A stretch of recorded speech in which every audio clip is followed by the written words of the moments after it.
Praise Lord అండి.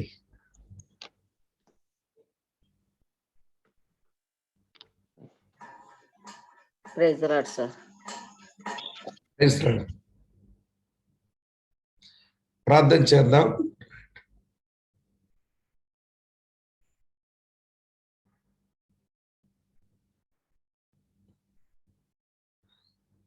Okay,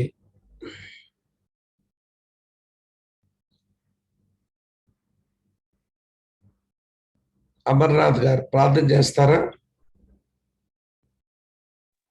చేస్తానయ్య గారు. అయ్యా చేయండి. స్తోత్రము స్తోత్రము స్తోత్రము స్తోత్రము. పరిశుద్ధుడా, ప్రేమ కలిగిన మా తండ్రి, కృప కలిగిన మా దేవ, మా ప్రభువ, ఈ అపారమైన ప్రేమను బట్టి, కృపను బట్టి ప్రభువ తండ్రి, గతించిన రాత్రి కాలం అంతయు ప్రభువ మమ్మల్ని కాచి కాపాడి నీ కృపలో భద్రపరిచి తండ్రి నాయన మాకు ఇచ్చిన సజీవత్వమును బట్టి ప్రభువ నాయన మీకు స్తోత్రములు స్తుతులు చెల్లించుకుంటున్నాం మా తండ్రి. ప్రభువ నాయన తండ్రి, జరుగుతున్న ప్రభువ ఈ తరగతిని ప్రభువ మీరు జ్ఞాపకం చేసుకోండి తండ్రి నాయన. తండ్రి, ఎంతమంది అయితే ప్రభు నాయన విద్యార్థులుగా ప్రభు నాయన ఈ తరగతి గదిలో ప్రభు మేము పాలు పొందుతున్నాము ప్రభు, ప్రతి ఒక్క బిడ్డను తండ్రి నాయన మీరు జ్ఞాపకం చేసుకోండి, మీ కృపలో భద్రపరచండి తండ్రి. తండ్రి నాయన సమయమునకు ప్రభు నాయన ప్రతి ఒక్క విద్యార్థి ప్రభు ఈ తరగతిలో పాలు పొందుటకు నాయన మీరు సహాయం చేయండి, మీ కృపలో భద్రపరచండి తండ్రి. వినుచున్న ప్రభు మేము తండ్రి ప్రభు తండ్రి మా హృదయంలో దాచుకొని ప్రభు ఆ రీతిగా తండ్రి జీవించుటకు ప్రభు, బోధించుటకు ప్రభు నాయన మీరు సహాయం చేయండి, మీ కృపలో భద్రపరచండి తండ్రి నాయన. క్లాసులు తండ్రి నాయన మరి తండ్రి మేము ముగించబోతున్నాము ప్రభు నాయన, మీరు జ్ఞాపకం చేసుకోండి. మాలో ఉన్న ప్రతి అయోగ్యతను ప్రభు తీసివేసి మీరు యోగ్యపరిచి మీ కృపలో భద్రపరిచి నాయన తండ్రి మీ యొక్క ప్రభు నాయన మరి శిష్యులుగా ఉండుటకు తండ్రి నాయన మీరు సహాయం చేయండి, మీ కృపలో భద్రపరచండి తండ్రి. జరుగుతున్న ఈ క్లాసు ప్రభు ఏ నాయన ఏ అంతరాయం లేకుండా ప్రభు తండ్రి సంపూర్ణంగా మీ నామ ఘనతకు జరుగుటకు నాయన మీరు సహాయం చేయండి, మీ కృపలో భద్రపరచండి. సమస్తము ప్రభు నాయన మీ చేతులకు అప్పచెప్పుచు ప్రభు ముందున్న సమయం కూడా మాకు ఆశీర్వాదకరంగా దయచేయమని మా ప్రభువును ప్రియ రక్షకుడైన యేసుక్రీస్తు నామములో ప్రార్థించి అడిగి వేడుకొనుచున్నాం మా తండ్రి. ఆమేన్. ఆమేన్. మరోసారి ప్రార్థన చేద్దాం. అద్వితీయ సత్యదేవుడు అయిన మా పరమ తండ్రి, మీకు స్తోత్రాలు చెల్లిస్తున్నాము. నిన్న నేడు నిరంతరము ఏకరీతిగా ఉన్నవాడవు, మార్పలేని దేవుడు, శాశ్వతమైన ప్రేమతో మమ్మలను ప్రేమిస్తూ విడువక మాయల కృప చూపుతూ ఉన్న సర్వకృపానిధివి మీకు స్తోత్రాలు చెల్లిస్తా ఉన్నాం. దినం వెంబడి దినం మీరు మాకు అనుగ్రహిస్తున్న నీ కృపల కొరకాయ మీకు స్తోత్రాలు చెల్లిస్తున్నాము నాయన. నిజంగా మేము ఈ దినమును చూడడానికి అనర్హులం, కానీ నీ కుమారుడని యేసుక్రీస్తునందు మీరు మమ్మల్ని జ్ఞాపకం చేసుకొని సిలువ గుండా మీరు మమ్మల్ని చూచి నీ కుమారుని యొక్క బలి రక్తంలో మమ్మల్ని జ్ఞాపకం చేసుకొని ప్రభా మీరు మా ఆయుష్ను మా ఆరోగ్యాన్ని మీరు అనుగ్రహించి మాకు ఎన్నో అవకాశాలు నీకు దగ్గర అవ్వడానికి, నిన్ను గురించి అనేక సంగతులు తెలుసుకోవడానికి ప్రభువా మీరు చూపుతున్న కృపకై మిమ్మల్ని మనసారా కొనియాడుతూ మరి ఉదయకాలం తరగతికి చేరవచ్చిన మా ప్రియులందరిని బట్టి మీకు వందనాలు.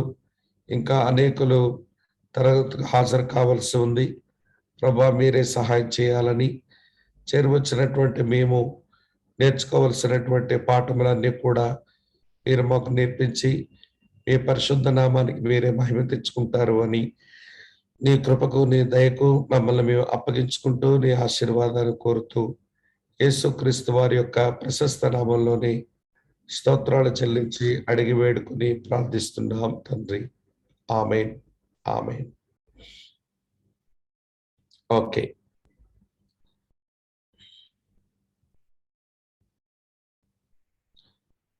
ప్రభునందు ప్రియ సహోదర సహోదరులారా, ఈ వారంలో మరి చివరి దినం తరగతులకు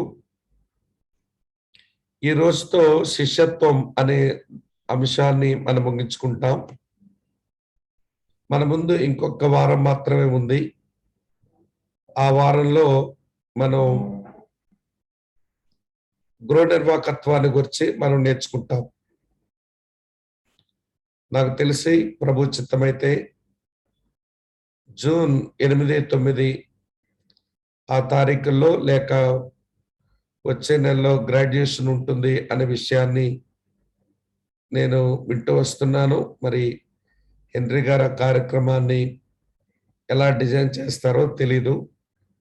ప్రభు చిత్తమైతే మనం ఈ తరగతుల్లో ముఖాముఖిగా ఇంతవరకు కలుసుకోలేదు. గ్రాడ్యుయేషన్ టైంలో ముందు ఒక 2 దినాలు మనం భౌతికంగా కలుసుకునే సమయాలు, తర్వాత చివరిలో స్నాతకోత్సవం మనకుంటుంది అనే విషయాన్ని నేను ఎరిగి ఆ దినాల కొరకు ఎదురు చూస్తా ఉన్నాం. ప్రభు చిత్తమైతే మనం భౌతికంగా మనం ఒకరినొకరు కలుసుకొని సావాసం చేసే మంచి దినాలు ప్రభు మనకు అనుగ్రహించాలి అని మనం ఎదురు చూద్దాం. మంచిది ప్రియులారా, ఈరోజు శిష్యత్వాన్ని గుర్చినటువంటి చివరి తరగతిలో మరి యొక్క ప్రాముఖ్యమైన విషయాన్ని మనం నేర్చుకుంటాం. శిష్యులను తయారు చేసేవారు ఎవరు అనే దగ్గర 4 సంగతులను మనం ఇదివరకే ఆలోచించాం. శిష్యులను తయారు చేయవలసింది మొట్టమొదటిగా దేవుడే. ఇది దేవుడు జరిగించేటువంటి ప్రక్రియ. అలాగని సువార్త శిష్యులను తయారు చేస్తుంది అనే విషయాన్ని కూడా నేను విపులంగా చెప్పాను. అటు తర్వాత శిష్యులను తయారు చేసేది సంఘం అని మనం చూచాము. అందుకు ఉదాహరణ తెస్సలోనిక సంఘాన్ని గురించి గతించిన దినం మనం మాట్లాడుకున్నాం. చివరిగా శిష్యులను తయారు చేసేది ఒక పరిపక్వత నొందినటువంటి ఒక శిష్యుడే. పరిపక్వత నొందిన ఒక శిష్యుడు మరికొంతమంది శిష్యులను తాను తయారు చేయగలుగుతాడు. కాబట్టి ఈరోజు ఈ శిష్యత్వంలో చివరి తరగతిలో మనం ఆలోచించేది సమర్థవంతమైన శిష్యుల తయారీదారి ఎలా ఉంటాడు. సమర్థవంతంగా అంటే ఎఫెక్టివ్గా, శక్తివంతంగా, సమర్థవంతంగా శిష్యులను తయారు చేసేవాడు ఎలా ఉంటాడు అనే ఒక ప్రాముఖ్యమైన సత్యాన్ని మనం ఈ రోజున చివరిగా మనం నేర్చుకుంటాం. ప్రియులారా, నేను ఆరంభంలోనే మీతో చెప్పాను, ఈ తరగతులు అంటే నాకు ఇవ్వబడిన ఈ సబ్జెక్ట్ ఇది కేవలం థియరిటికల్ గా మనం నేర్చుకునేది కాదు. ఇది ప్రాక్టికల్ గా మనం చేయవలసినటువంటి అనేకమైన సంగతులు. ఇది కేవలం విషయాలు నోట్స్ లోనికి మన తలలోనికి తెచ్చి పెట్టుకోవడం కాదు. ఇది మన ఆచరణలో మనం పెట్టగలిగితే మనం ప్రయోజనకరమైనటువంటి శిష్యులంగా లేక ప్రభు సంకల్పాలు నెరవేర్చే వ్యక్తులంగా మనం మిగులుతాం. కనుక ఈరోజు మనం ఆలోచించే ఈ అంశం కొరకు అపోస్తలుడైన పౌలు తెస్సలోనిక సంఘానికి వ్రాసిన మొదటి పత్రిక 2వ అధ్యాయం మన 1 నుంచి దాదాపు మన 16 వచ్చిన వరకు ఉన్న సంగతులను మనం ఈరోజు అధ్యయనం చేస్తాం. అపోస్తలుడైన పౌలులో సమర్థవంతమైన శిష్యుల తయారీదారుణ్ణి మనం చూడగలుగుతాం. ప్రభువైన యేసుక్రీస్తు తర్వాత ఒక మంచి గురువు, ఒక మంచి నాయకుడు, ఒక మంచి శిల్పి, ఒక మంచి నాయకుడు ఎవరైనా ఉన్నారు అంటే అది అపోస్తలుడైన పౌలని మీకు నేను వేరుగా చెప్పవలసిన పని లేదు. కాబట్టి ఆయన జీవితం మనకు చక్కని మాదిరిని మనకి ఇవ్వగలదు. ఆయన జీవితం నుంచి ఎన్నో చక్కని పాఠాలు కూడా మనం నేర్చుకోవచ్చు. ఈరోజు ఆ దిశగా మనం ప్రయాణం చేస్తాం. కనుక మనం నేర్చుకోబోతున్న ఈ సంగతులన్నీ క్రమంగా మనం నేర్చుకోవడానికి మనం ప్రయత్నం చేద్దాం.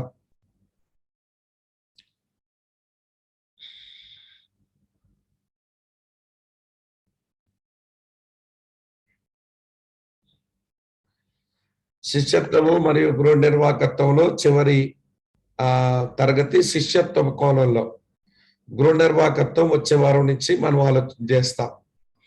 ఈరోజు మనం ఆలోచించేది సమర్థవంతమైన శిష్యుల తయారీదారులు, అంటే ఫ్రూట్ఫుల్ గా లేదా ఎఫెక్టివ్ గా శిష్యులను తయారు చేసేటువంటి వ్యక్తులను గురించి మనం ఆలోచన చేస్తాము.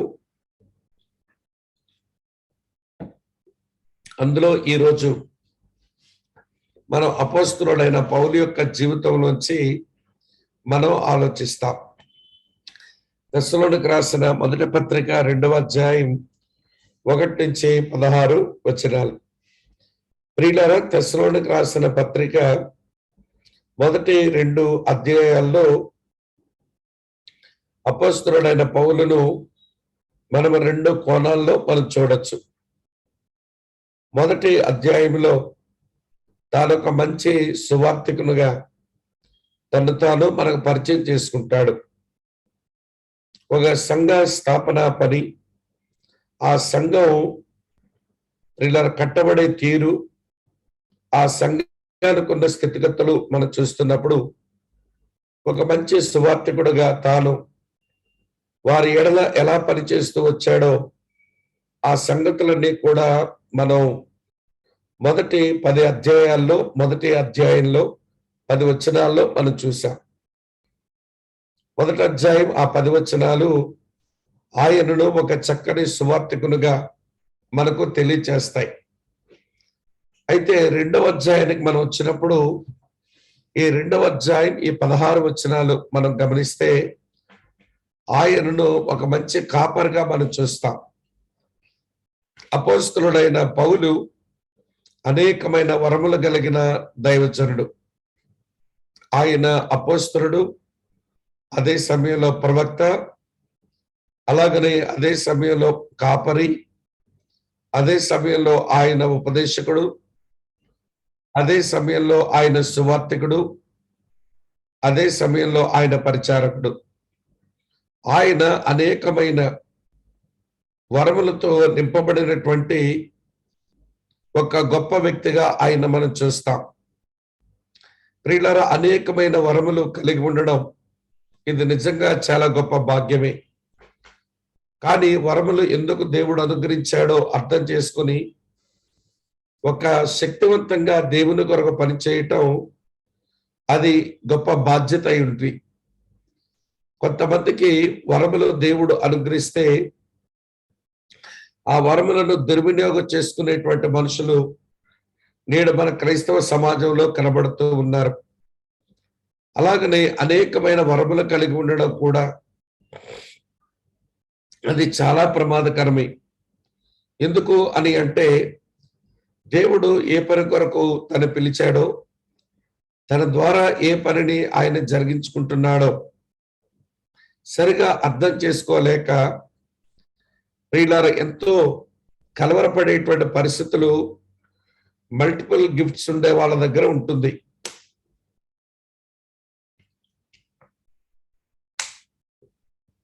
బహువిధములైనటువంటి వరములు కలిగి ఉండడం భాగ్యమే, కానీ దాన్ని సరిగా వినియోగించడం అది గొప్ప బాధ్యత అయి ఉంది అనే విషయాన్ని గమనించాలి. ప్రపంచంలో యేసు తర్వాత ఈ బహువిధమైనటువంటి వరములు కలిగిన వ్యక్తుల్లో అపోస్తలుడైన పౌలే అగ్రగణ్యుడేమో అని చెప్పాల్సి ఉంటుంది. ఆయనకు అనేక రకాలైన వరములు ప్రసాదించబడ్డాయి. ఆ వరములన్నీ కూడా అతనెంతో సమర్థవంతంగా, శక్తివంతంగా ఆయన ఉపయోగించుకుని తనలాంటి మరికొంతమంది వ్యక్తులను తయారు చేసేటువంటి గొప్ప పని తన భుజంలో మీద వేసుకుని ఆయన పనిచేసిన ఒక ఆధ్యాత్మిక నాయకునిగా ఆయనను మనం చూస్తాం. అంటే అపోస్తలుల కార్యముల గ్రంథం నుంచి అలాగనే తాను రాసినటువంటి ఉత్తరాల దగ్గర వరకు మనం చూస్తే ఆయన ఎంత సమర్థవంతమైన శిష్యుల తయారీదారుడో మనకు తెలుస్తుంది. కాబట్టి ప్రియులారా, ఈరోజు మొదటి తెస్సలోనిక పత్రిక 2వ అధ్యాయం 1-16 వచనాల్లో సమర్థవంతమైన శిష్యుల తయారీదారుడు ఎలా ఉంటాడు, ఎలా పనిచేస్తాడు అనే సంగతులను మనం కొంచెం విపులంగా మనం తెలుసుకోవడానికి మనం ప్రయత్నం చేద్దాం. సరే రండి, ఇందులో మొట్టమొదటి సంగతి, సమర్థవంతమైన శిష్యుల తయారీదారుడు ఎలా ఉంటాడు అంటే ప్రతికూలతలో కూడా ఫలవంతమైన జీవితాన్ని జీవిస్తాడు. అందుకే ప్రతికూలతలో ఫలభద్రం అనేటువంటి మాట మనం జ్ఞాపకం చేసుకుంటాం. ప్రతికూలతలో కూడా ఫలప్రదంగా జీవిస్తాడు. మొదటి తెస్సలోనిక పత్రిక 2వ అధ్యాయం 1-2 వచనాల్లో ఇలా ఉంటుంది: సహోదరులారా, మీ యొద్ద మా ప్రవేశం వ్యర్థం కాలేదు గాని మీరు ఎరిగినట్టే మేము ఫిలిప్పీలో ముందు శ్రమపడి అవమానం పొంది ఎంతో పోరాటంతో దేవుని సువార్తను మీకు బోధించుటకై మన దేవుని యందు ధైర్యం తెచ్చుకుంటామని మీకు తెలియను అని రాశాడు. ప్రియులారా, ప్రతికూలతలు క్రైస్తవ జీవితంలో ప్రతికూలతలు అనేవి సర్వసాధారణం. ప్రతికూలమైన పరిస్థితులు వస్తాయి అని మన ప్రభువే తన నోరారా చెప్పారు. యోహాను సువార్త 16వ అధ్యాయం 33వ వచనంలో ఆ మాట మనం చూస్తాం. లోకములో శ్రమ కలుగును, అయినను మీరు ధైర్యం తెచ్చుకొనండి, నేను లోకమును జయించి ఉన్నాను అని ప్రభువు చెప్పారు. అంటే శ్రమలు అనబడేటువంటి ప్రతికూలతలు వస్తాయనే కదా ప్రభు చెప్పిన మాట. అపోస్తలుడైన పౌలు అలాగనే బర్నబాలు గలతీ ప్రాంతాల్లో వారు సువార్త పరిచర్య చేస్తూ వారి యొక్క పరిచర్యలో స్థాపించబడిన సంఘంలో ప్రియులారా పెద్దలను ఏర్పరిచి చివరిగా వారు చెప్పే మాట కూడా ఇలాంటిదే. అపోస్తల కార్యాలు 14వ అధ్యాయం 22వ వచనంలో ఉంటుంది: మనము అనేకమైన శ్రమలను అనుభవించి పరలోక రాజ్యంలో, దేవుని రాజ్యంలో ప్రవేశించవలసి ఉంది అని వారు చెప్పారు. అలాగనే అపోస్తలుడైన పేతురు కూడా ప్రతికూలమైన పరిస్థితులు వస్తాయి అని తాను రాసినటువంటి తొలి పత్రికలోనే చెప్పాడు. 1 పేతురు 4వ అధ్యాయంలో 12వ వచనం నుంచి 19వ వచనం వరకు క్రైస్తవుడు ఎదుర్కొనేటువంటి ప్రతికూలమైన పరిస్థితుల గురించి ఆయన మాట్లాడడాన్ని మనం చూస్తాం. అయితే ఈ ప్రతికూలతల్లో అవి ఏమి సంభవించినా గాని అవి చాలా స్వల్పకాలమే ఉంటాయి. అటు తర్వాత శ్రమలు, అవమానము, పోరాటాలు పొందినటువంటి వారు కొంచెం కాలం శ్రమపడిన తర్వాత వారు పూర్ణులుగా చేయబడి స్థిరపరచబడి వారు బలపరచబడతారు అని 1 పేతురు 5వ అధ్యాయం 10వ వచనంలో పేతురు భక్తుడు ప్రస్తావిస్తాడు. కనుక ప్రతికూలతలు అనేవి సర్వసాధారణము అని మనకు తేలిపోయింది. కనుక క్రైస్తవ విశ్వాసంలోకి వచ్చిన ఒక శిష్యుడు ఇతరులను శిష్యులుగా తయారు చేసేటువంటి ఆ క్రమంలో ప్రతికూలతలో కూడా ఫలప్రదంగా జీవిస్తాడు. అనగా ప్రతికూలతలు వచ్చాయి అని చెప్పి తాను ఉన్న పనిలో నుంచి తాను నిష్క్రమించడు, ప్రతికూలతలకు ఎదురు వెళతాడు. ఒకసారి అపోస్తలుడైన పౌలు ఎఫెసులో ఉన్న సంఘ పెద్దలతో మాట్లాడుతూ, నేను యెరూషలేముకు వెళ్ళ నిశ్చయించుకున్నాను, నా కొరకు అక్కడ శ్రమలు కాచుకుని ఉన్నాయని ప్రతి పట్టణంలో కూడా పరిశుద్ధాత్మ దేవుడు నాకు తెలియచేస్తూ వస్తున్నాడు, కనుక నేను శ్రమ పొందడానికే నేను పోతున్నాను చెప్తాడు. ఎదురుగా తనకు ప్రతికూలత ఉంది అనే విషయం అతనికి తెలియచేయబడుతుంది. అలాగని చెప్పి ఆయన వెనకడుగు వేయలేదు కానీ ముందుకు వెళ్ళడానికే తాను ప్రయత్నం చేసేవాడు. సమర్థవంతంగా శిష్యులను తయారు చేసేటువంటి ఒక ఆధ్యాత్మిక నాయకుడు లేదా ఒక శిష్యుడు ప్రతికూలమైన పరిస్థితుల్లో కూడా ఫలప్రదంగా జీవించడం అనేది నేర్చుకోవాలి. సరే, ఇప్పుడు ఈ 2 వచనాల్లో అతను ఎదుర్కొన్న ప్రియులారా ప్రతికూలతల గురించి 3 మాటలు రాశాడు. ఇది ఎక్కడ జరిగినాయి అంటే తానును శీలను తిమోతియు కలిసి వారు చేసిన రెండవ సువార్త ప్రయాణంలో ఫిలిప్పి అనే పట్టణంలో వారికి ప్రతికూలతలు ఏర్పడ్డాయి. లూదియా అనబడిన సహోదరి వీరి పరిచర్యలో రక్షింపబడి తన గృహానికి చేర్చుకుంటే పుతోను దెయ్యం పట్టినటువంటి ఒక యవనస్తురాలు ఆ పరిచర్యలో రక్షించబడితే ఆమె దెయ్యముల పట్టి ఉన్న కారణం చేత ఆమె వల్ల కొన్ని ప్రయోజనాలు పొందుతున్నటువంటి వారు సేవకులైనటువంటి ఈ పౌలు శీలలకు ఇబ్బంది కలుగు చేసి చెరసాలలో వేయించారు. ఈ సంఘటన గురించి మనం అపోస్తల కార్యాలు 16వ అధ్యాయంలో మనం చూస్తాం. సరే, ఆ ఫిలిప్పీలో ఏమి ఎదురొచ్చిందట? ఇక్కడ 3 పదాలు మీరు దయతో గమనించాలి. ఒకటి శ్రమ, మరి ఒకటి అవమానం, మరి ఒకటి పోరాటం. ఈ 3 మాటలు మీరు దయతో గుర్తు పెట్టుకోండి. శ్రమ అనేది శరీరానికి వచ్చేది, అవమానము అనేది మనసుకు వచ్చేది, పోరాటము అనేది ఆత్మకు వచ్చేది. దేవుని యొక్క పనిని చేసుకుని వెళ్ళిపోదాము అని హృదయంలో ఒక దృఢ సంకల్పంతో వెళుతుంటే ఎదురైనటువంటి ప్రతికూలత అది ఆత్మక పోరాటమే. అలాగనే వారు మనలాంటి మనుషులే, కానీ వారు ఎంతో అవమానపరచబడి మనుషుల మధ్యలో కేలి చేయబడి వారు కొట్టబడ్డంలో మనసుకు అలాగే శరీరానికి కూడా శ్రమ, అవమానం ఎదురొచ్చింది. ఇలాంటి పరిస్థితులు వచ్చినప్పుడు సువార్తను బోధించడానికి దేవుని యందు ధైర్యం తెచ్చుకుంటమి అని అంటాడు. నిజమే ప్రియమైన స్నేహితులారా, ఇలాంటి ప్రతికూలతల్లో ఫలప్రదంగా జీవించాలి అని అంటే దేవుని యందు ధైర్యం తెచ్చుకోవటం నేర్చుకోవాలి. ధైర్యం అనేది పౌలులో స్వతహాగా ఉన్నదేమీ కాదు సుమ, ఆయన కూడా మనలాంటి మనిషే. కానీ ఎవరిని బట్టి వచ్చింది ధైర్యం అంటే దేవుని యందు వచ్చింది ధైర్యం.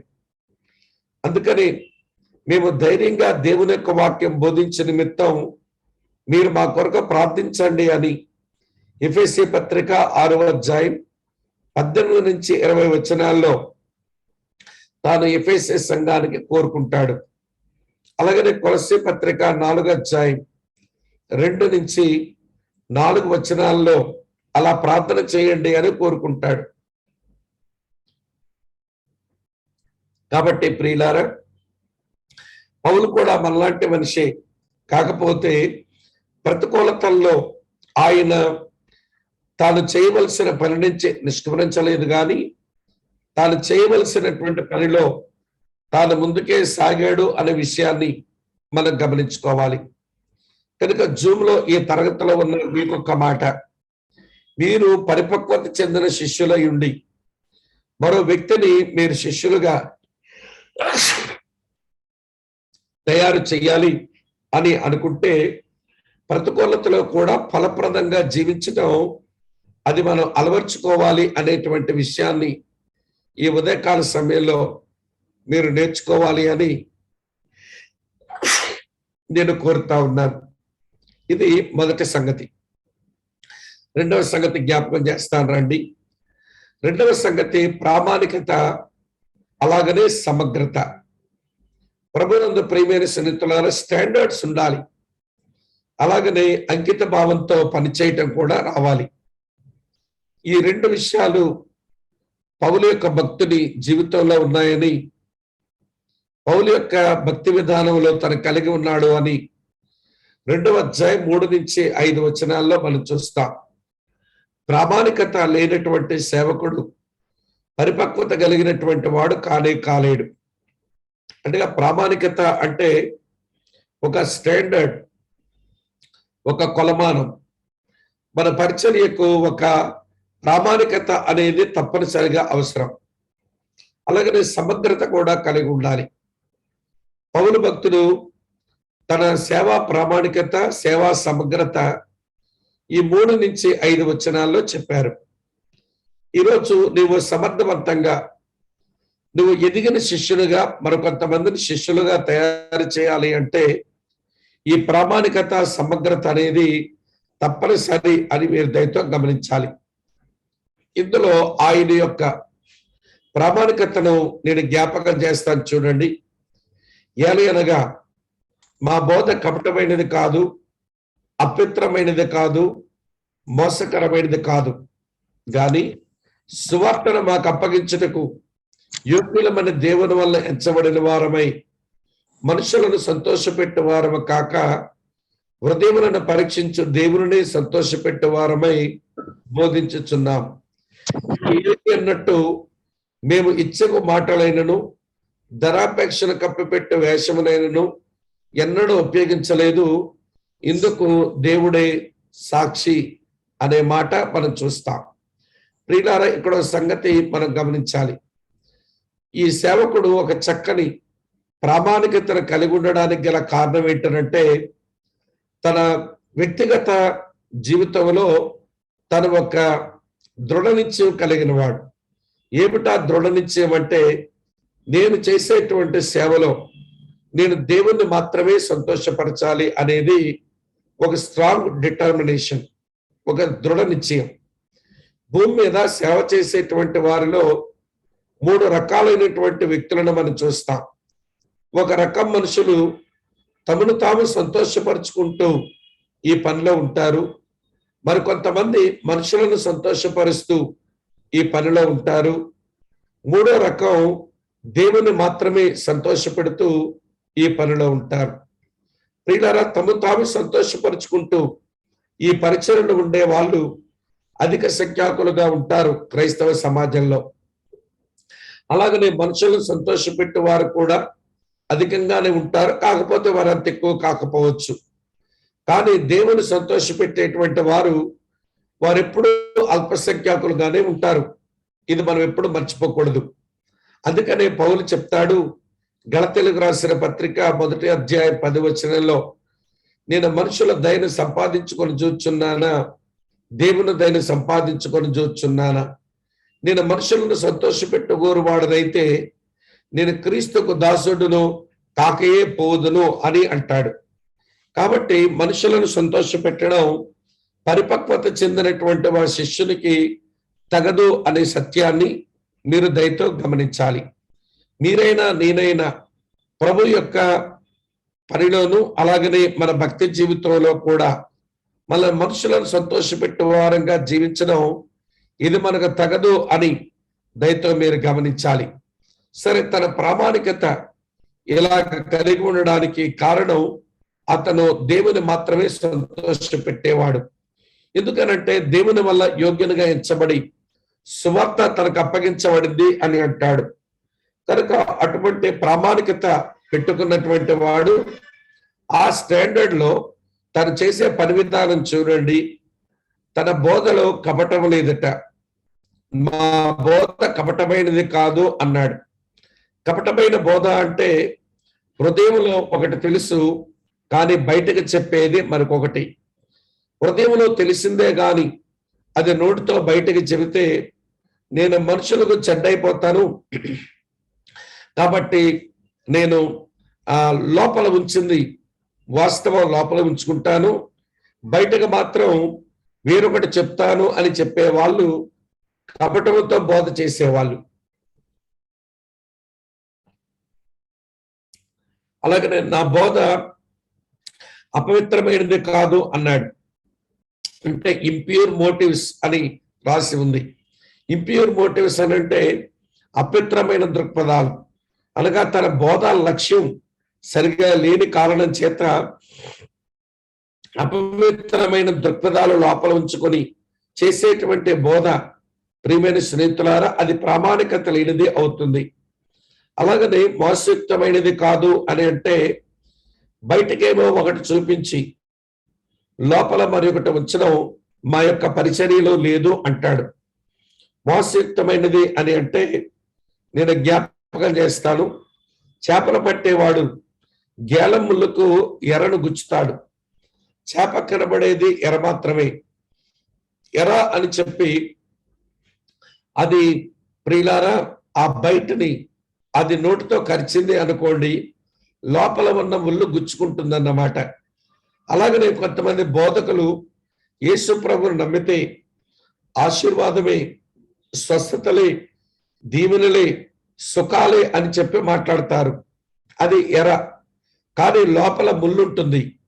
లోపల ముళ్ళు ఏంటంటే మనకు తెలుసు, ప్రభువును నమ్మిన తర్వాత శ్రమలు, నిందలు, బాధలు వస్తాయని. అది మాత్రం వాక్యం చెప్పినప్పుడు కనబడనివ్వరు. అంటే వాళ్ళు మోసయుక్తమైనటువంటి బోధలు చేసేటువంటి వాళ్ళు. అలాంటి వాళ్ళు క్రైస్తవ సమాజంలో ఈ దినముల పుట్టగొడుగుల్లాగా మనకి కనబడతారు. ఎక్కడ పడితే అక్కడ వాళ్ళు ఉంటారు. అపవిత్రమైన బోధ చేస్తూ, కపటమైనటువంటి బోధ చేస్తూ, మోసయుక్తమైనటువంటి బోధ చేస్తారు. కారణం, వారు మనుషులను సంతోషపెడుతూ వారు బ్రతుకుతున్నటువంటి వారు అనే విషయాన్ని మనము గుర్తించాలని కోరుతా ఉన్నాను. కనుక వినండి ప్రియమైన స్నేహితులారా, ఈ కారణం చేత, ఏ కారణం చేత? మనుషులను సంతోషపెట్టే వారము కాక దేవుని మాత్రమే సంతోషపెట్టే వారముగా ఉన్న కారణం చేత మా బోధలో కపటం లేదు, అపవిత్రత లేదు, మోసం లేదు అన్నాడు. ఇది ప్రామాణికత. ఇలాంటి ప్రామాణికతలో ఉండేటువంటి ఆయన ఒక సమగ్రతతో ఆయన పనిచేస్తున్నాడు. అందుకనే సమర్థవంతంగా తాను శిష్యులను తయారు చేయగలిగిన వాడు అయ్యాడు అనే విషయాన్ని మనం ఈ తరగతిలో గమనించాలి. అతని సమగ్రత చూడండి. అతని యొక్క పరిచర్యలో ఇచ్చకు మాటలు లేవట. ఇచ్చకు మాటలు అంటే పొగట్టల మాటలు. ప్రియులారా, ఇంగ్లీష్ లో సామెత ఉంది, flattering is food of fools అని. ఏమండి, ఇచ్చక మాటలు మూర్ఖులకు భోజనమట. వినేవాడు ఇచ్చక మాటల చేత ఆయన ఉప్పొంగిపోతూ ఉంటే ఆ మాటలు వాడికే భోజనం. అలాగని ఇచ్చక మాటలు చెప్పుకొని తమ పబ్బం గడిపించుకునే వాళ్ళ సమాజంలో ఉంటారు. ఇది వీళ్ళకి భోజనం. ఏదేమైనా కానీ ముఖస్తుతి మాటలు మాట్లాడడం అది సరైనది కాదు. ముఖస్తుతి మాట్లాడేవాడు ఎదుటి వారికి మేలు చేయలేడు సరికదా, వాడు కీడు చేసిన వాడుగా పరిగణించబడతాడు. కనుక పౌలు భక్తుడు అంటాడు, నేను ఒక సమగ్రతతో నేను పరిచర్య చేస్తున్నాను.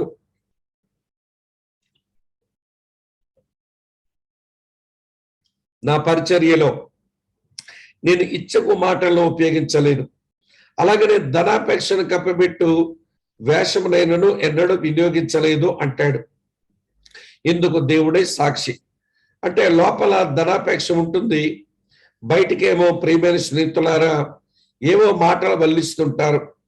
నేను విశ్వాసంతో సేవ చేస్తున్నాను అనే మాటలు వల్లిస్తూనే సేవా అవసరాలు ఇలా ఉన్నాయి, ప్రార్థన చేయండి అంటారు. ఏంటి ప్రార్థన చేయండి అని అనడంలో వెనకాల ఉద్దేశం ఏంటో తెలుసా?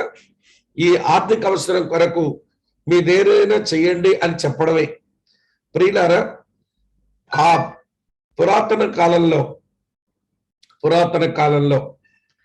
ప్రియులారా, ఆది అపోస్తుల కాలంలోనే పాలికార్ప్ అనేటువంటి దేవుని సేవకుడు ఆది సంఘాలకు ప్రియమైన స్నేహితులారా ఉత్తరాలు రాస్తూ ఉండేవాడు.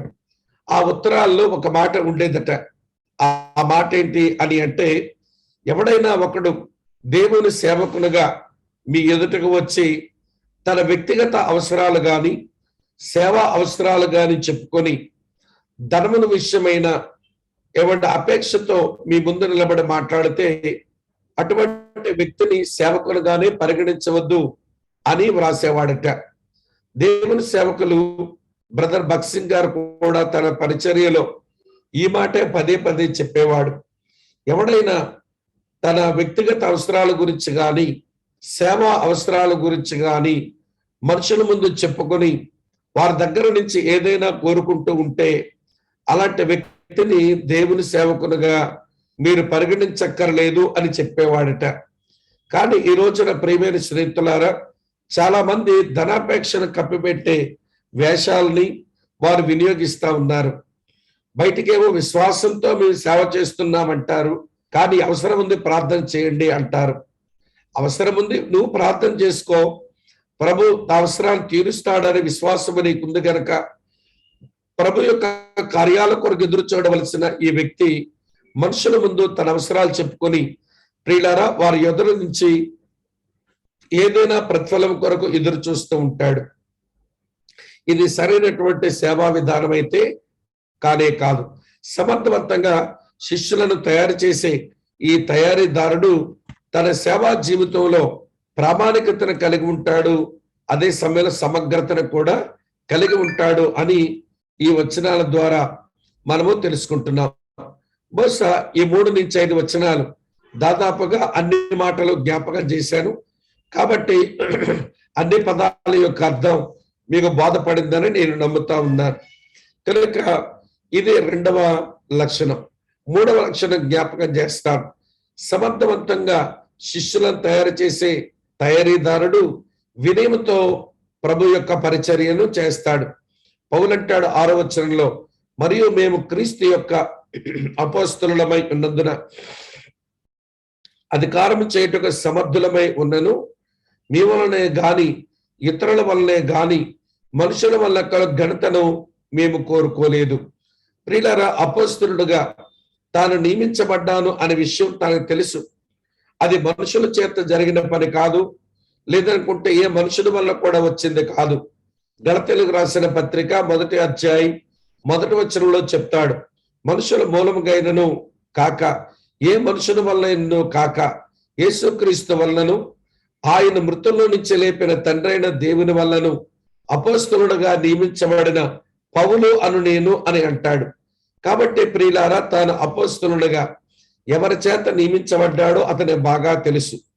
క్రైస్తవ విశ్వాసంలో ప్రియులారా, అతి ఘనతను తెచ్చిపెట్టే స్థాయి అదేంటనంటే అపోస్తలుల స్థాయి.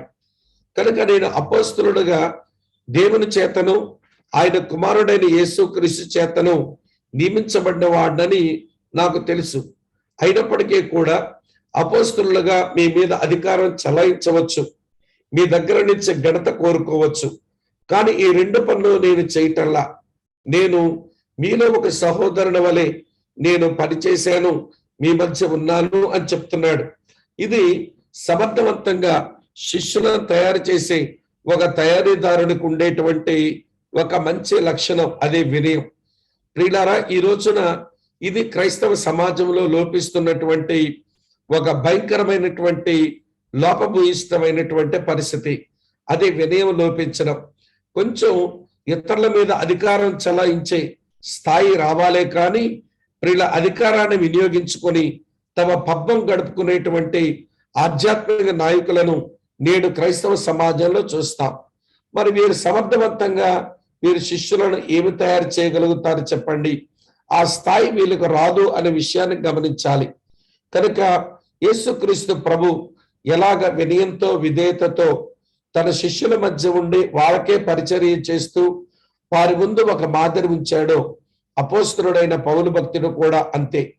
ఆయన ఇతరులను శిష్యులుగా తయారు చేసే క్రమంలో ఎంతో వినయము ఆయన కలిగి ఉండే ఘనతను ఎన్నడూ ఆయన ఆశించలేదు. ఈ రోజున ఈ లక్షణం మనం కూడా సంతరించుకోకపోతే పరిపక్వత చెందినటువంటి శిష్యులు కాలేము. అలాగనే ప్రియమైన స్నేహితులారా, మనము ఇతరుల శిష్యులుగా తయారు చేయలేమనే విషయాన్ని మీరు గమనించాలి. ఇది 3వ సంగతి. 4వ సంగతి జ్ఞాపకం చేస్తాను. 7 నుంచి 12 వచనాలు ఒక్కసారి మీకు మీరుగా చదవండి, నేను దాన్ని వివరిస్తాను. ఇది కుటుంబ సంబంధమైన బంధముతో పరిచర్య చేయటం, ఫ్యామిలీ రిలేషన్స్ తో, అంటే కుటుంబ సంబంధమైన స్థితిలో పరిచర్య చేయటం, అది పౌలు భక్తుడు నేర్చుకున్నాడు. ఒకసారి 7 నుంచి 12 వచనాలు చదవండి, నేను మీకు వివరిస్తాను.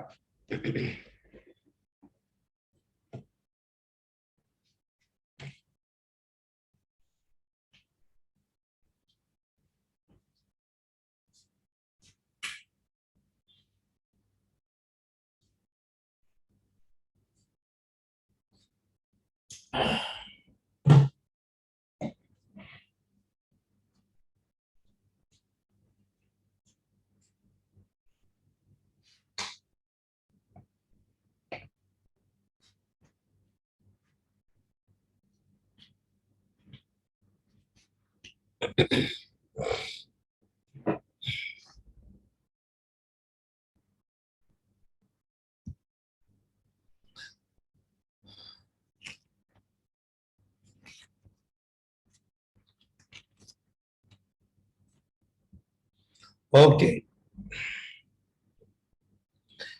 ఇక్కడ 7 నుంచి 12 వచనాల్లో ప్రియులారా 7వ వచనం ముందు గమనించండి ఒక మాట. అయితే స్తన్యమిచ్చు తల్లి తన సొంత బిడ్డలను గారవించినట్లుగా మేము మీ మధ్యలో సాధువులమై ఉంటిమి అన్నాడు. ప్రియులారా, ఈ వచనం స్తన్యమిచ్చు తల్లి అనే మాట మనకు మన లక్ష్యాన్ని కోరుతుంది. ఆ మాట అంటే సమర్థవంతంగా శిష్యులను తయారు చేసేటువంటి ఒక వ్యక్తి ఎలా ఉంటాడు అని అంటే స్తన్యమిచ్చు తల్లిలా ఉంటాడు. అదేంటో నేను తర్వాత చెప్తాను.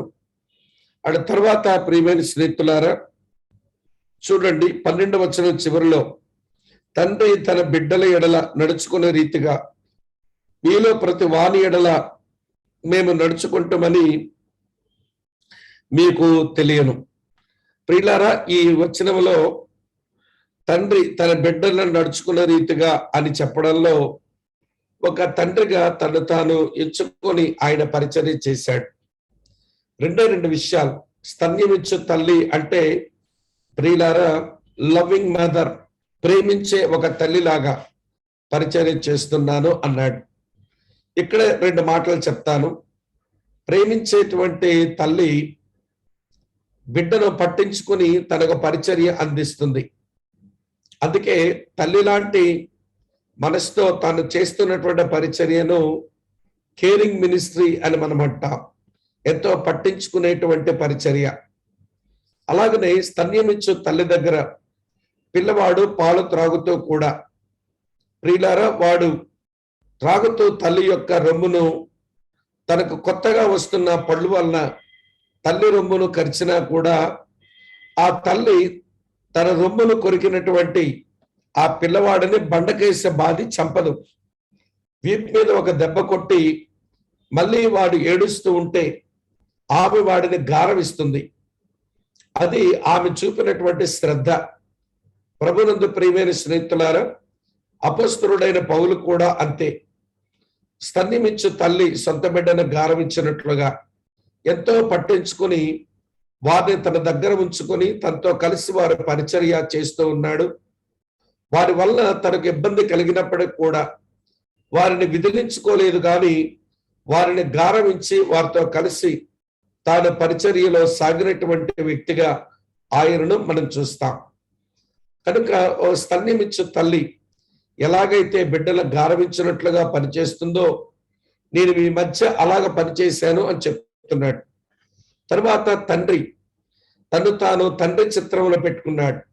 ఏమి తండ్రి అనంటే బాధ్యత కలిగిన తండ్రి, బర్డెన్ఫుల్ ఫాదర్. ఒక బాధ్యత కలిగినటువంటి తండ్రి ప్రియమైన స్నేహితులారా తన పిల్లలను సరైన దారిలో నడిపించేటువంటి క్రమంలో వారి ముందు ఎంతో చక్కని మాదిరిగా నడుచుకుంటాడు.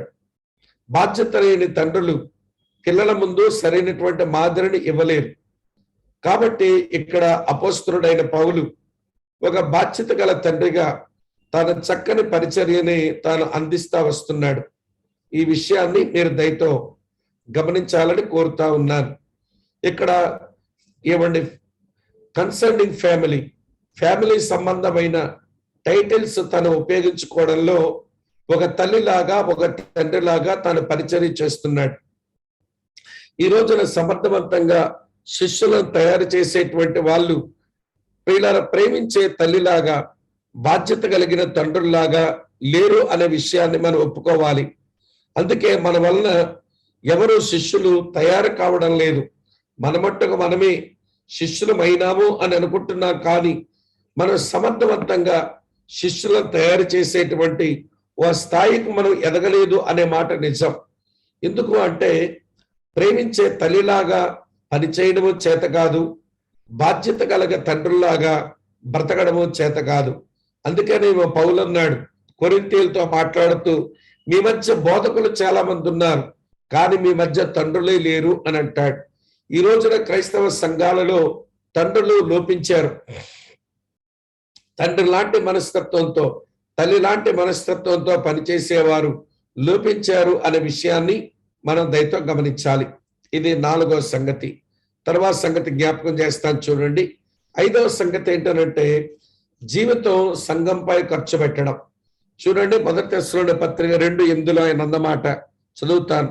మీరు మా బహు ప్రియులై ఉంటేను గనక మీ యందు విశేష అపేక్ష గలవారమై దేవుని సువార్తను మాత్రం గాక మా ప్రాణములను కూడా మీకు ఇచ్చుటకు సిద్ధపడి ఉంటమి అని రాసి ఉంది.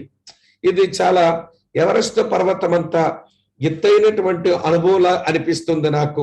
ఎందుకు అని అంటే మనం మాటలు మాత్రమే ఇతరులకు అందిస్తాం, కానీ ప్రాణాలు ఇచ్చేటంత పరిచర్య చేసేటువంటి మనసు మనకు ఉంటుందా అంటే అది కొంచెం ప్రశ్నార్థకమే. మాటలు అందించడానికే ప్రయత్నం చేయటం లేదు, ఇక ప్రాణాలు అర్పించేటంత పరిచర్య మనం ఎక్కడ చేస్తున్నాము అని అనిపిస్తుంది. కానీ పౌలు అంటాడు, సంఘము కొరకు అలాగనే కొంతమందిని శిష్యులుగా తయారు చేసే క్రమంలో విశేష అపేక్ష విశ్వాసాల మీద పెట్టుకొని సువార్త మాటలు మాత్రమే కాక ప్రాణాలు కూడా ఇవ్వడానికి మేము సిద్ధపడ్డాము అని అంటాడు. అందుకే దీన్ని ఏమంటామంటే కాస్ట్లీ మినిస్ట్రీ అంటాం, ప్రాణాలు అర్పించేటంత పరిచర్య.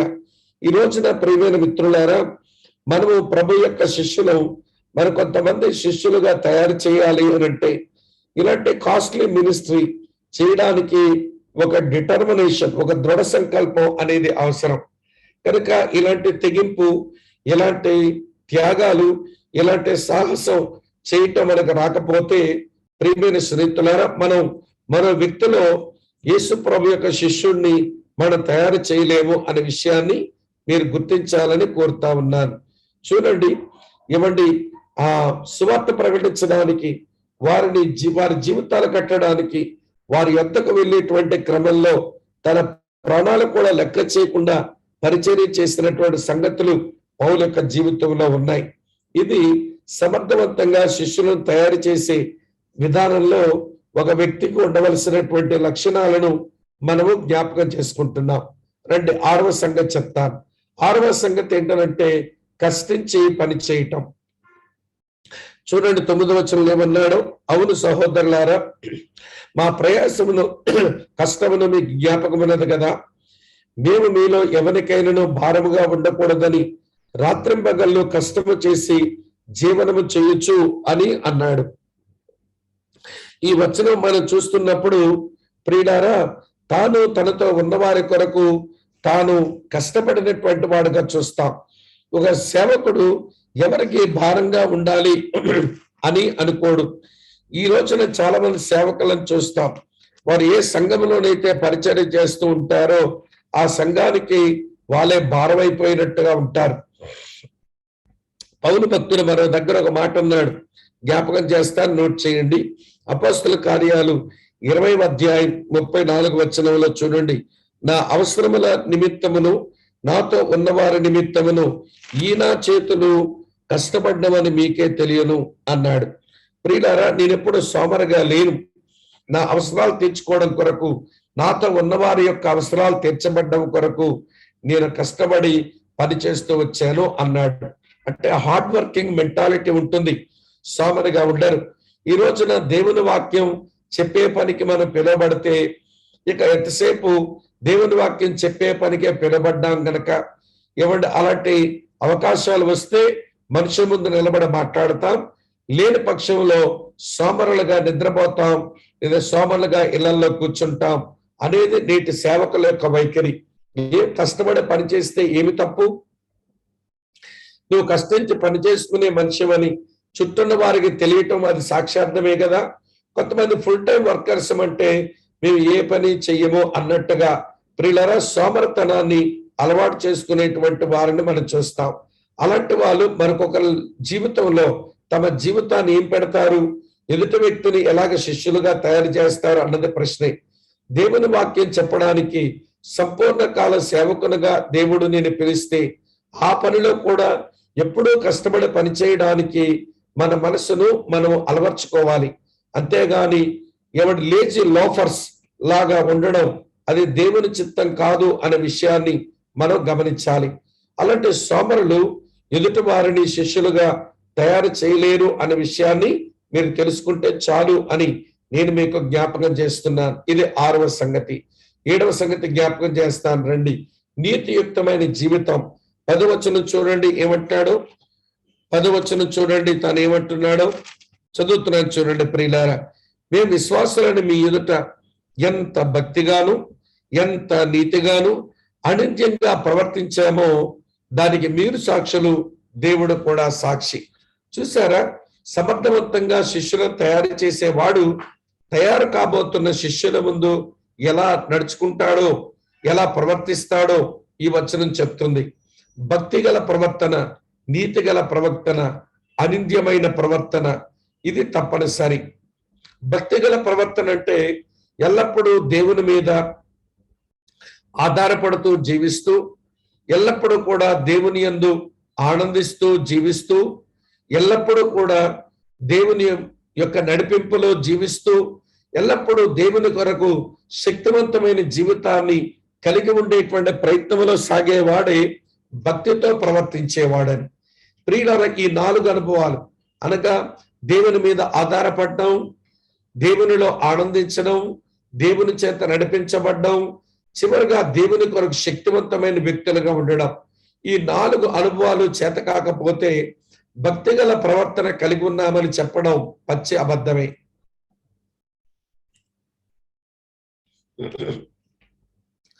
అలాగనే నీతిగా జీవించడం. నేను చాలాసార్లు చెప్పాను ఒక మాట. నీతిగా జీవించడం అంటే నీదైనది ఏది వదులుకోకు, నీది కానిది ఏది కోరుకోకు. అది నీతిగల జీవితం.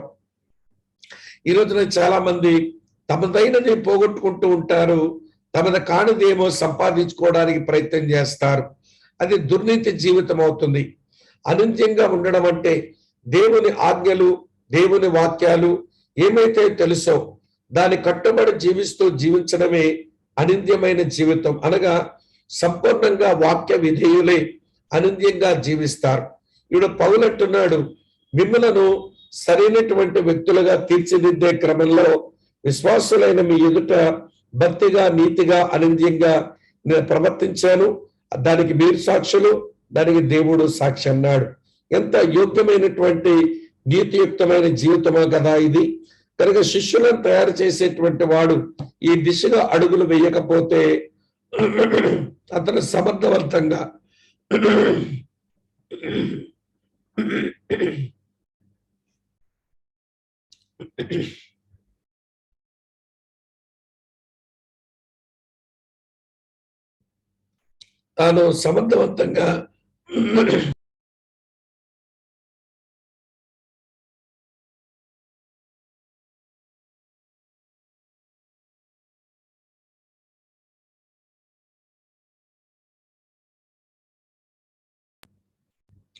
తాను సమర్థవంతంగా శిష్యులను తయారు చేయలేడు అనే విషయాన్ని మనం తెలుసుకోవాలని కోరుతా ఉన్నాను.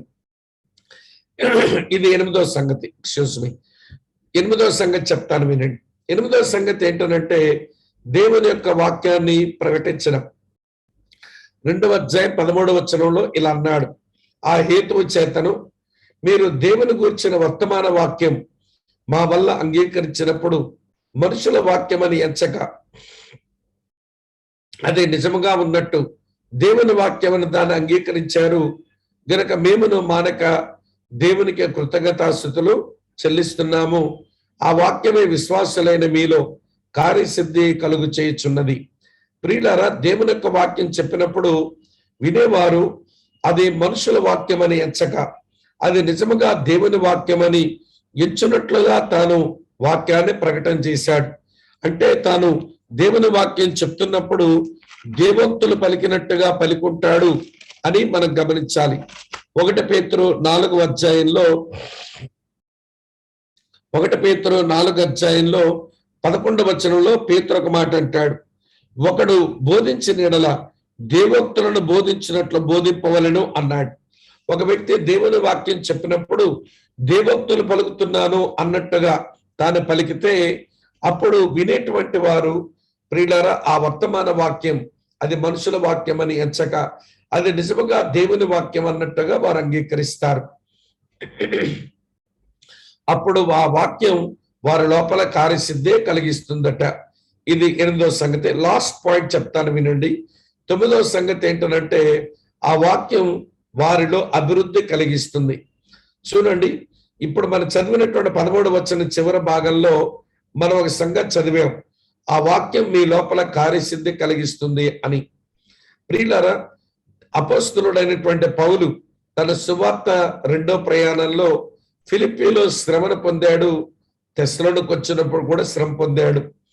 పౌలు తెస్సలోనికను విడిచి వెళ్ళిపోయిన తర్వాత తెస్సలోనిక సంఘానికి కూడా శ్రమలు వచ్చినాయి. కానీ శ్రమలు వచ్చినా కూడా ఈ సంఘం ఎంతో అర్థవంతంగానే ముందుకు సాగింది తప్ప ఈ సంఘం నిర్వీర్యం కాలేదు. కారణం ఏంటో తెలుసా ప్రియులారా? మీరు ఆధ్యాత్మిక అభివృద్ధిని గురించి ఒక 3 మాటలు నేను మీకు జ్ఞాపకం చేస్తాను. ఒకటి, వారి లోపల ఉన్న వాక్యాన్ని ఉపయోగించుకొని శ్రమలలో స్థిరులుగా ఉన్నారు. కనుక శ్రమలు, అవమానాలు, పోరాటాలు వచ్చినప్పుడు ఎవరి దేవుని పిల్లలం సజావుగా మనం సాగాలేనంటే మన లోపల ఉన్న దేవుని వాక్యం మనకు తప్పగా ఉపయోగపడుతుంది. ఇదే తప్పనిసరి. ఇదే తెస్సలోనిక విశ్వాసులు తమ లోపల ఉన్న వాక్యాన్ని వాడుకున్నారు. అలాగే తమ చుట్టూన్న వ్యక్తుల సాక్ష్యాలు కూడా వాడుకున్నారు. మీరు ఆ 15-16 వచనాలు చూడండి. శ్రమలు మీకు ఒక్కరికే రాలేదు. యోధలో ఉన్న సంఘాలు కూడా మీకంటే ముందుగా వారు శ్రమను పొందినటువంటి వారే. అలాగనే అపోస్తలులు కూడా శ్రమలు, పోరాటాల, అవమానాలు పొందినటువంటి వారే. దానికంటే ముందు ప్రభువైన యేసుక్రీస్తు వారు కూడా శ్రమ, పోరాటాల, అవమానం పొందిన వారే. వీరందరి సాక్ష్యాలు ఉపయోగించుకున్న వీళ్ళు ఒక చక్కని శిష్యులుగా వీరు అభివృద్ధి చెందారు అనే విషయాన్ని గమనించాలి. లోపలున్న వాక్యం, చుట్టూ ఉన్న సాక్ష్యాలు వాడుకోవడమే కాకుండా ముందున్న బహుమానాన్ని దృష్టిలో పెట్టుకున్న వాళ్ళు వారు అభివృద్ధి చెందుతారు భక్తిలో. వారి ముందు ఏముంది అంటే దేవుని ఎదుట ఒక రోజున మేము ఆనంద కిరీటం లేదా అక్షయ కిరీటం సంపాదించుకోవాలి అని ముందున్న బహుమానాన్ని లక్ష్య పెట్టేటువంటి మనసు వీళ్ళకి ఉంది. కాబట్టి ప్రియులారా, సమర్థవంతంగా వారు సాగగలిగారు. వారిని అలా తయారు చేయటంలో దేవుని సేవకుడు సమర్థవంతంగా తన పరిచర్యను ఆయన అందించాడు. ప్రియులారా, ఈ లేఖనాల వెలుగులో ఇప్పుడు 1 తెస్సలోనిక పత్రిక 2వ అధ్యాయం, ఇప్పుడు దాదాపు అధ్యాయం అంతట్లో ఉన్న సంగతులన్నీ కూడా మనం ఆలోచన చేస్తే ఈ 9 లక్షణాలు కలిగినటువంటి ఒక ఆధ్యాత్మిక నాయకుడు సమర్థవంతంగా శిష్యులను తయారు చేయగలుగుతాడు. అలాగనే అపోస్తలుడైన పౌలు తయారు చేశాడు కూడాను. కాబట్టి ఈ రోజున ప్రియమైన స్నేహితులారా, మనం సమర్థవంతంగా శిష్యులను తయారు చేసే ఈ క్రమంలో మనం నేర్చుకోవలసిన ప్రాముఖ్యమైన పాఠం అది ఏమిటి అని అంటే, ప్రియులారా, ఈ 9 లక్షణాలు మన జీవితంలోకి రావాలి. అవి కల్టివేట్ అవ్వాలి, అనగా పండాలి మన జీవితంలో. ఇవి లక్షణాలు ఏదో ఓవర్ నైట్ లో మన జీవితంలోకి వచ్చేవి కాదు సుమా. ఇవి దీని కొరకు ఎంతో ప్రయాస, పరిశుద్ధాత్మ దేవుని సహాయాన్ని వాడుకోవడం, దేవుని కృపను వాడుకోవడం. ఇది మనకి చేత కాకపోతే ఈ లక్షణాలు మన జీవితంలో పండవు అనే విషయాన్ని మీరు దయతో అర్థం చేసుకోవాలి. ప్రియులారా, ఒక్క మాట చివరిగా చెప్పి నేను ఈ తరగతిని ముగిస్తాను, వినండి. ఈ రోజున జూములకు వచ్చినటువంటి మనమంతా కూడా పౌలు యొక్క జీవితం అంతటినీ చూచి శిష్యులను తయారు చేసే క్రమాన్ని మనం అర్థం చేసుకుంటున్నప్పుడు నేను ఇలాగ అనుకుంటున్నాను, ఆ మాట మీతో కూడా చెప్తున్నాను. ఈ భూమి మీద జీవించే ప్రతి వ్యక్తి సమర్థవంతమైన శిష్యుడిగా ఉండి సమర్థవంతంగా శిష్యులను తయారు చేయటంలో ఒక నైపుణ్యం గలవాడుగా ఎప్పుడవుతాడు అంటే, తనకంటూ ఒక పౌలు ఉండాలి, తనకంటూ ఒక బర్నబా ఉండాలి, తనకంటూ ఒక తిమోతి ఉండాలి. మళ్ళీ చెప్తాను వినండి. తనకంటూ ఒక పౌలు ఉండాలి, తనకంటూ ఒక బర్నబా ఉండాలి, తనకంటూ ఒక తిమోతి ఉండాలి. తనకంటూ ఒక పౌలు ఉండడం అంటే తనను శిష్యులుగా తయారు చేసి ఒక గురువు లేదా ఒక శిల్పి, ఒక నాయకుడు, అలాగనే ఒక సలహాదారుడు మనకి నీ జీవితానికి ఖచ్చితంగా ఉండాలి. నీకంటూ ఒక పౌలు లేకపోతే నిన్ను చెక్కే శిల్పి, నిన్ను నడిపించే నాయకుడు, నీకు సలహా ఇచ్చే సలహాదారుడు, నీకు నేర్పించే గురువు నీకు లేకపోతే నీవు ఒక మంచి శిష్యుడు కాలేవు. అందుకని నీకంటూ ఒక పౌలన్న లాంటి వాడు ఉండడం అవసరం. నేను సూటిగా మిమ్మల్ని అడుగుతున్నాను, నీ జీవితంలో నీకంటూ ఎవరైనా ఒక పౌలున్నారా? నిన్ను ఆధ్యాత్మిక ఈ జీవితంలో నిన్ను శిష్యురాలుగా తయారు చేసే పౌలు లాంటి వ్యక్తి ఎవరైనా నీకున్నారా అన్నది ఒక ప్రశ్న. నెంబర్ 2, రెండవ సంగతి, నీకంటూ ఒక బర్నబా అవసరం. బర్నబా అంటే కలిసి నడిచేవాడు, కలిసి సేవలో సహకరించేవాడు, అలాగనే కలిసి ఆదరించి ప్రోత్సహించి హెచ్చరించేవాడు. అతడు ఎప్పుడు నీతోనే ఉంటాడు. అటువంటి బర్నబా నీకెవరైనా ఉన్నారా? బర్నబాను బట్టి పౌలు ఎలా తయారయ్యాడో ఆ వృత్తాంతాలు మనకి తెలిస్తే మన జీవితంలో మనకుంటూ ఒక బర్నబా ఉండడం అవసరం అనే విషయాన్ని మనం గ్రహిస్తాం. నేనుగా మిమ్మల్ని అడుగుతున్నాను, నీతో కలిసి స్పిరిచువల్ జర్నీ చేస్తున్న నీ యొక్క బర్నబా నీకెవరు? ఎవరైనా నీతో కలిసి పనిచేస్తున్న బర్నబా ఉన్నాడా? నీ ఆధ్యాత్మిక స్థితిగతులన్నీ చెప్పుకొని, నీ ప్రార్థన అవసరాలన్నీ చెప్పుకొని, అతను నీతో కలిసి ప్రయాణం చేస్తున్న బర్నబాను నువ్వు కలిగి ఉండకపోతే నీ ఆధ్యాత్మిక ప్రయాణం సరిగా ఉండదు. అంటే నువ్వు సమర్థవంతమైన శిష్యుడు కాలేవు, సమర్థవంతంగా మరికొంతమంది శిష్యులుగా తయారు చేయలేవు అనే విషయాన్ని మీరు గుర్తెరగాలి. నెంబర్ 3, మూడవది, మీకంటూ ఒక తిమోతి ఉండాలి. అనగా మీరు మరో వ్యక్తిని ప్రియులారా శిష్యులుగా తయారు చేసే క్రమంలో అతని మీద మీ సమయాన్ని, మీ యొక్క ధనాన్ని, అలాగనే మీ యొక్క కష్టాన్ని, అలాగనే మీ యొక్క ప్రియమైన వాక్యాన్ని అంతా ఖర్చు పెట్టి మరో వ్యక్తిని శిష్యులుగా తయారు చేసేటువంటి మరొక తిమోతి మీకంటూ ఉండాలి. ఈ తిమోతి ఎవరు? ఎవరి మీద మీ సమయాన్ని పెడుతున్నారు? ఎవరి మీద మీ వాక్యాన్ని వెచ్చిస్తున్నారు? ఎవరి మీద మీ కష్టాన్ని పెడుతున్నారు? ఎవరిలో మీ జీవిత లక్షణాలన్నీ మీరు పోషిస్తున్నారు, నింపేస్తున్నారు?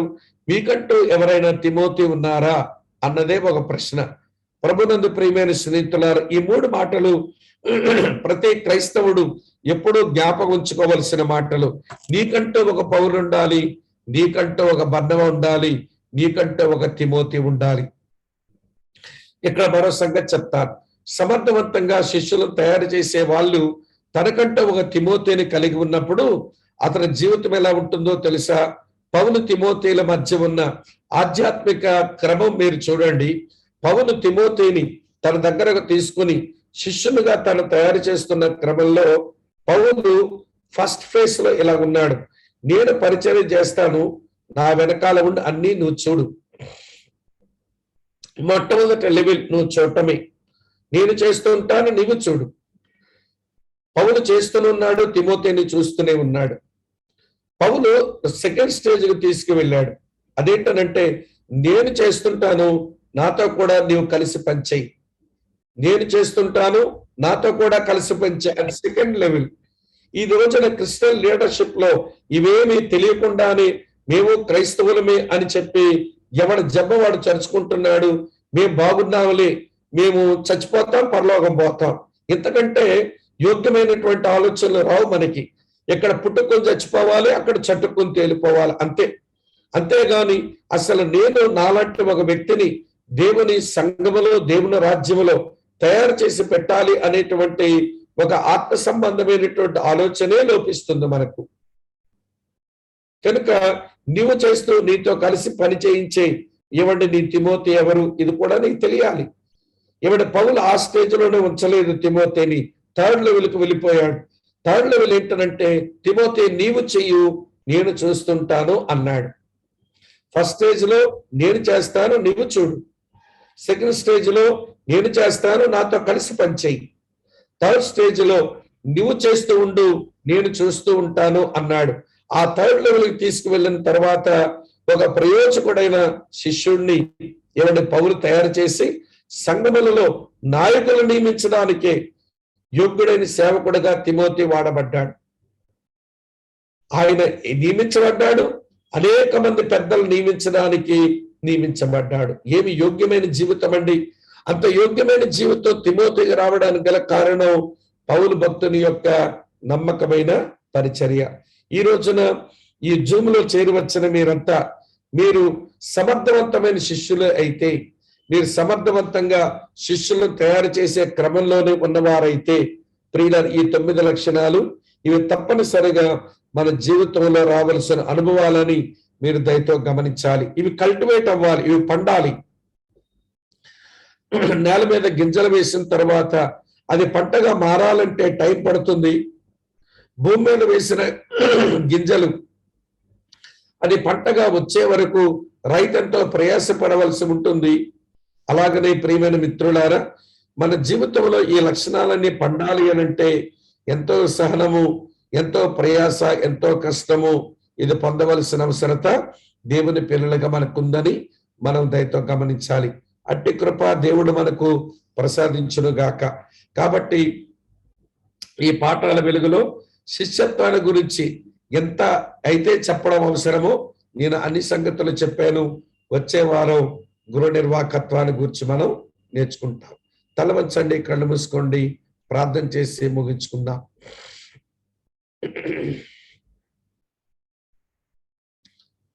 ప్రార్థన చేద్దాం ప్రియులారా. సోదరులు సుబ్బయ్య గారు, పేరం సుబ్బయ్య గారు ప్రార్థన చేస్తారు. మనం తరగతిని ముగించుకుందాం. మహోన్నతుడికి మా ప్రభ, మహిమగల రాజా, పరిశుద్ధులైన దేవ, ఈ ప్రస్తుతమైన శ్రేష్టమైన ఘనమైన బట్టి వందనాలు, స్తోత్రాలు చేయించుకుంటున్నాం. ఉదయ కాలం ప్రభ, నీ ఆత్మటి నన్ను నీ ప్రియులందరినీ ప్రభు సిద్ధపరిచి నడిపించిన మా తండ్రి మీకు స్తోత్రాలు చేయించుకుంటున్నాను.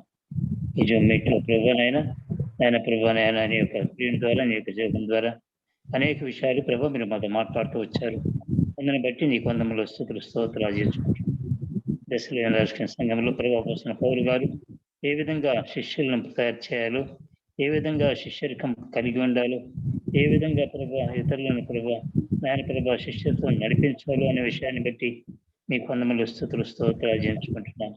ఆ విధంగా నాయన బాపోసిన పౌలు గారిని, బర్నబాను, తిమోతిని నాయన మా ముందు ఉంచుకొని వారి మాదిరిగా జీవించటకు మా హృదయాల్ని సిద్ధపరచమని బ్రతిమాడు వేడుకుంటున్నాను. ఆ విధంగా జీవించడం ద్వారా అనేకుల్ని నాయన నీ యొక్క సన్నిధికి శిష్యుడిగా నడిపించటకు దయచేసి దేవుడు మీరే కనుక నీ కొందమంది స్తోత్రాలు చేయించుకుంటున్నాను. ఇంకా శిష్యులను తయారు చేసేవారు మీరే కనుక మీ ఆత్మ సన్నిధి, మీ ప్రత్యక్షత మాతో చేరునని ప్రజలందరితో ఉంచి ఆయన సిద్ధపరిచి నడిపించమని, వచ్చే వారం కొరకు మనం సిద్ధపరచమని యేసునామమున స్తుతించి ప్రార్థించి వేడుకొంచున్నాం తండ్రి. ఆమేన్.